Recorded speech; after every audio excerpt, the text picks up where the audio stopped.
Je voudrais rappeler à l'aîné, Bidima, la notion de moyen est une notion encadrée.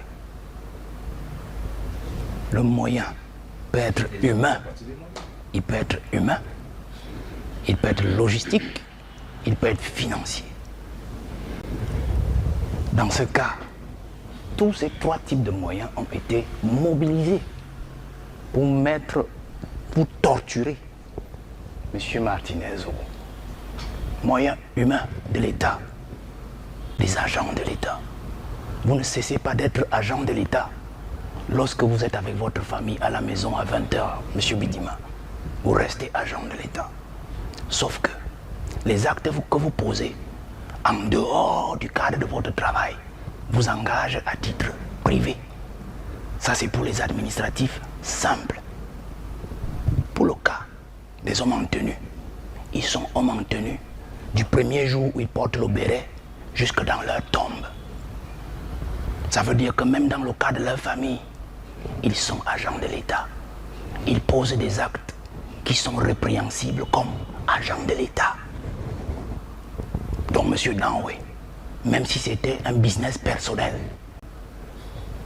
il est agent de l'État dans l'acte qu'il a posé.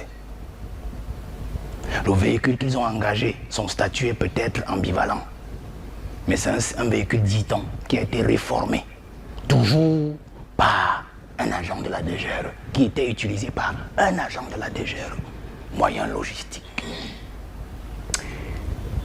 Le commando qui a été pris dans les régions a été mis en mission.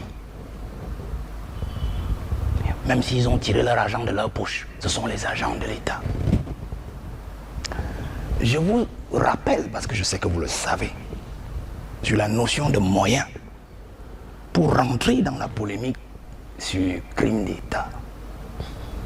Je reste sur cette position, M. Wande. Nous ne venons pas ici pour autre chose. C'est pour édifier.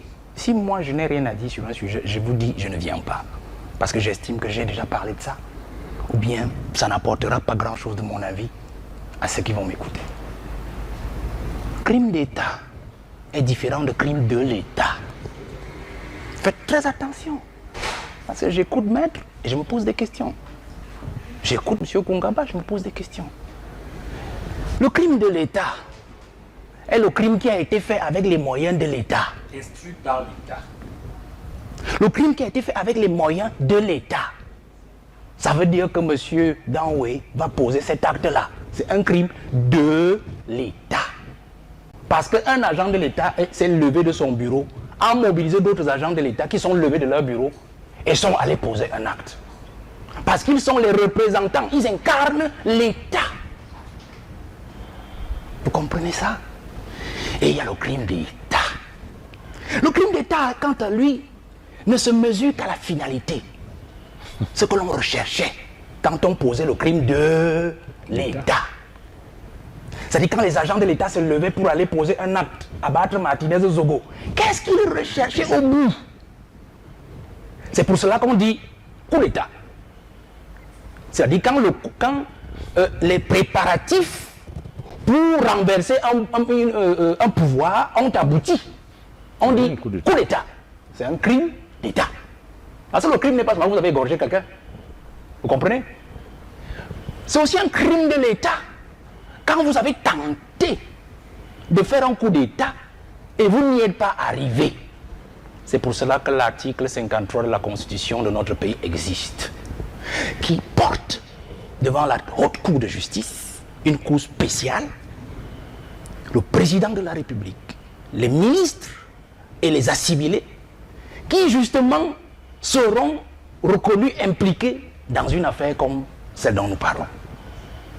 Ça veut dire que qu'ils aient renversé le président Paul Biya ou pas, du moment où ça a été dévoilé, du moment où cette tentative a été mise à jour, le crime est déjà posé.